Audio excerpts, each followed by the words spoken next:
sosial şəbəkələrdə, o cümlədən süni intellekt olan ChatGPT-nin istifadəsi insanların işini rahatlaşdırsa da, biz həkimlərin işini çətinləşdirib. Məsələn, son zamanlar bu məlumatların çoxluğundan və rahat tapılmasından dolayı tibbi əsası olmayan marketinq diaqnozlarının desək, üzə çıxması artıb və pasientlərin adrenal fatik və yaxud adrenal yorğunluğum var deyə gələn halların sayı çoxalıb. Əslində bir şeyi qeyd etmək istəyirəm ki, adrenal çatmamazlıq olarsa, yəni hipotalamo hipofizar adrenal sistemdə ciddi problem varsa və kortizol hormonunun defisiti varsa, bu Addison xəstəliyi adlanır və bu zaman bu pasientlərdə təkcə yorğunluq və halsızlıq yox, həmçinin sürətli çəki itirmə, qusma, qaytarma, qarında olan kəskin ağrılar, ishal və pasientin çəki itirməsi, təzyiqin kəskinləşməsi, həmçinin qanda şəkər səviyyələrinin aşağı olması, bundan başqa da qan göstəricilərindən natrium və kaliumun kəskin azalması, kortizol və aktaş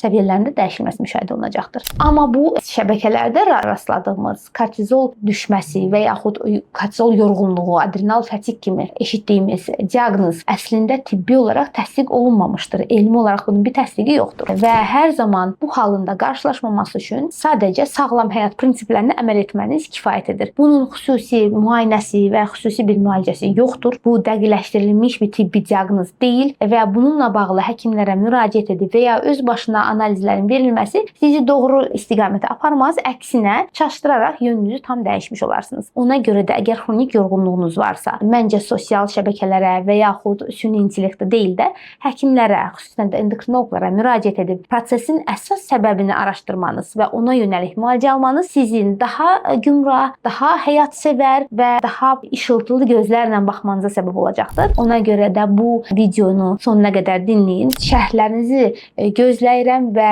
videonu daha çox məsləhət verməyi sevən dostlarınızla bölüşməyi tövsiyə edirəm. Özünüzə yaxşı baxın.